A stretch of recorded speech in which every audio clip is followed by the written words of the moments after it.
In today's video, I'm going to teach you how to transfer ownership of a folder or document in Google Drive. If you've ever wanted to hand over control of a document or folder to someone else, maybe for project continuation or simply to keep your drive organized, this step-by-step guide will help you accomplish that quickly and efficiently.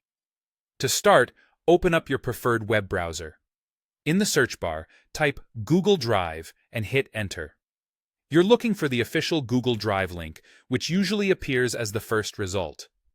It should have the URL drive.google.com/drive/quota. Go ahead and click on that link. Once Google Drive is open, you'll need to log in.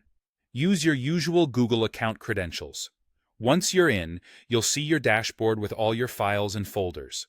Now, locate the file or folder for which you want to transfer ownership. To do this, you can either scroll through your drive or use the search bar if you remember the name of the file or folder. After locating the file or folder, right-click on it. You'll see a contextual menu appear. From this menu, click on the Share option. This opens up the sharing settings for that specific file or folder. In the sharing settings, check to ensure the person you'd like to transfer ownership to is already added to the sharing list.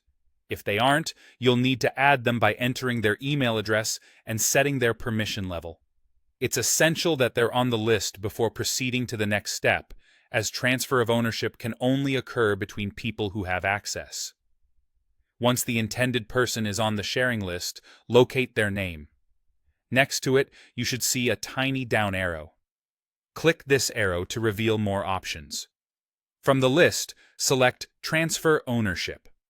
A dialog box may appear, warning you about the implications of this transfer. It's crucial to understand that once you transfer ownership, the new owner will have full control over the document or folder, and you'll retain the ability to edit but not delete it permanently. If you're ready to proceed, click Yes to confirm the change. And that's it. You've now successfully transferred the ownership of your chosen document or folder. This process ensures that your files are managed by the right people who need full control, whether it's for team projects, collaborations, or any other purpose. Remember, transferring ownership is a big step, so make sure it's intentional and that you communicate with the person you'll be transferring ownership to. If you have any questions or run into any issues, don't hesitate to reach out in the comments below. Thanks for watching, and happy organizing!